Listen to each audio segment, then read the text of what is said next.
Car साथियों, इस वक्त हम मौजूद हैं देवबंद विधानसभा कार्यालय पर मजलिस इत्तेहादुल मुस्लिमीन के, और हमारे साथ मौजूद हैं ज़िला अध्यक्ष सहारनपुर। सर, ये जानना चाहेंगे आज ये जो मीटिंग हुई है यहाँ पे देवबंद में, इसका उद्देश्य क्या था? आज ये जो मीटिंग हुई है इसका उद्देश्य सीधा अपनी टीम बनाना, अपना संगठन मजबूत करना। संगठन के लेकर के ही हमारे नगर अध्यक्ष जनाब परवेज साहब ने जो है अपनी कार्यकारिणी की घोषणा की है। सर, अभी जैसे आगे 24 में चुनाव है, लोकसभा चुनाव, तो क्या ये उसकी आहट है? बिल्कुल जनाब, 2024 का चुनाव है और मजलिस इत्तेहादुल मुस्लिमीन मजबूती के साथ चुनाव मैदान में उतरेगी। सर, जैसे आप सहारनपुर ज़िला अध्यक्ष हैं, अभी एक प्रकरण हुआ है संसद में, आपने देखा होगा, दानिश अली एक सांसद हैं, उनके बारे में बहुत अभद्र भाषा एक बीजेपी के सांसद ने इस्तेमाल की है। क्या कहना चाहेंगे ऐसी भाषा पे? देखिए, ये बड़ा ही एक घटिया मामला हुआ है। उन्होंने अपनी बहुत ही घटिया सोच का मुजाहिरा किया है कि किस तरीके से मुसलमानों के ख़िलाफ़ उनके अंदर जहर है कि एक संसद में और जनप्रतिनिधि के साथ, सांसद के साथ, जो जनता का चुनाव हुआ है उसके साथ ऐसा व्यवहार सिर्फ इसलिए कि वो मुसलमान हैं इसलिए किया जाता है। ये निंदनीय है। आप सोच सकते हैं, समझ सकते हैं कि जब सांसद के साथ ऐसा हो सकता है तो आज इस नए भारत में आम मुसलमान के साथ क्या होता होगा। मैंने अभी अपनी स्पीच में भी कहा था, अपनी स्पीच में बताया था कि कुछ लोगों ने जो है बाहर काम करना छोड़ दिया। दाढ़ी टोपी वाले हमारे उलमाए कराम या जो बाशरा लोग हैं वो काम करने जाते थे, उन लोगों ने, बहुत सारे लोगों ने काम करना छोड़ दिया।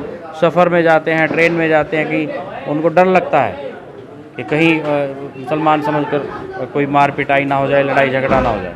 इस तरह का माहौल बनाया हुआ है। आप समझ सकते हैं कि सांसद के साथ ऐसा होता है तो आम जनता के साथ भी ज़रूर होता होगा। सर, आप जो बातें कह रहे हैं, आपको पता होगा जो उसमें कार्रवाई हुई है, जो स्पीकर साहब हैं उन्होंने सिर्फ चेतावनी दे के छोड़ दिया। क्या इतना छोटा मामला था कि सिर्फ चेतावनी दे के छोड़ दिया जाए कि अगली बार ना बोलें?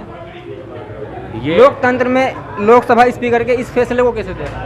देखिए, जब कोई विपक्ष का कोई भी सांसद कोई गलत अल्फाज या कोई ऐसी बात बोल देता है तो उसके ऊपर कार्रवाई करते हैं, लेकिन बीजेपी का है, सांसद बीजेपी का है अभद्र व्यवहार करने वाला, तो उस पर कार्रवाई नहीं की जा रही है। आप समझ सकते हैं कि ये बीजेपी का ही एजेंडा है कि इस तरह का व्यवहार करो और हिंदू वोटों को एक साथ करो।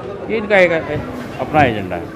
सर, जैसे आप सहारनपुर में रहते हैं, बहुत अच्छे से सहारनपुर की स्थिति को समझते होंगे। जो मुसलमान हैं वो बटे हुए हैं, बसपा हो, समाजवादी हो, कांग्रेस हो, सभी जगह मुसलमान की शिरकत है, ठीक है। उसमें कितनी चुनौतियाँ मानते हैं मजलिस इत्तेहादुल मुस्लिमीन के लिए? देखिए, चुनौती तो बहुत बड़ी है। सभी लोगों को एक साथ लाना इतना आसान काम नहीं होता, लेकिन आप आवाम खुद समझ रही है, हमारे समझाने से कुछ नहीं होता। लेकिन जब जो भी मामलात हो रहे हैं, असदुद्दीन ओवैसी साहब जो काम करके दिखा रहे हैं कि हाँ, बोलने से क्या होता है, काम करने से क्या होता है, तो असदुद्दीन ओवैसी साहब को देख करके आवाम समझ रही है। और आज के इन नेताओं के हालात देख करके कि जिन मसलों पर इन लोगों को बात करनी चाहिए थी, हम लोगों ने इन्हें जिता करके भेजा, नेता बना करके भेजा, और उन मसलों पर ये खामोश हो जाते हैं। रही बात नाली खड़ंजे की, नाली खड़ंजे के लिए विधायक थोड़ी बनाया जाता है कि नाली खड़ंजे बना दे बस, ठीक है, उसे तो आप प्रधान भी कर सकता है। तो ये तो वही वाली बात हुई कि राशन डीलर के राशन बांटने के लिए वो बना है।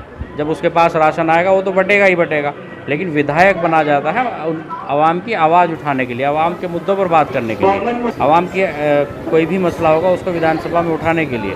लेकिन वो लोग उस काम को नहीं करते। जब हमारा कोई मसला आता है तो खामोश हो जाते हैं। हमारे साथ में अभी जो नियुक्त हुए हैं विधानसभा अध्यक्ष मोहम्मद कलीम माज जी तशरीफ़ रखते हैं यहीं पे। सर, जानना चाहूँगा अभी जो नई जिम्मेदारी आपको मिली है, पहले तो उसको कैसे देखते हैं और क्या प्रयास आपके रहेंगे देवबंद विधानसभा 5 के लिए? देखिए, अभी मुझे जिम्मेदारी मिली है और इंशाल्लाह इस जिम्मेदारी को बहुत अच्छे से मैं निभाऊंगा। मुझे अल्लाह की ज़ात से उम्मीद है, क्योंकि पिछले सालों से मैं इस पार्टी से जुड़ा हूँ। पिछली बार अभी नगर पालिका का इलेक्शन भी मैंने लड़ा है, चेयरमैनी का। तो आने वाला वक्त जो होगा इंशाल्लाह बदलाव का होगा और भाजपा वालों को मुंह तोड़ जवाब दिया जाएगा। अभी जो दानिश के साथ में हुआ तो उससे इनकी मानसिकता का पता लगता है कि ये लोग मुसलमानों के लिए क्या सोचते हैं और किस दर्जे का मुसलमान को समझते हैं। तो मेरा कहना यही है आपसे कि इलेक्शन बहुत मजबूती से लड़ेंगे और मुंह तोड़ जवाब देंगे। सर, उनकी समस्याएं पहुंचती हैं आप तक? देखिए, ये पता तो सभी को लगता है कि मुसलमानों पे, दलितों पे क्या क्या जुल्म हो रहा है, यह आपको भी पता है और पूरे देश को पता है।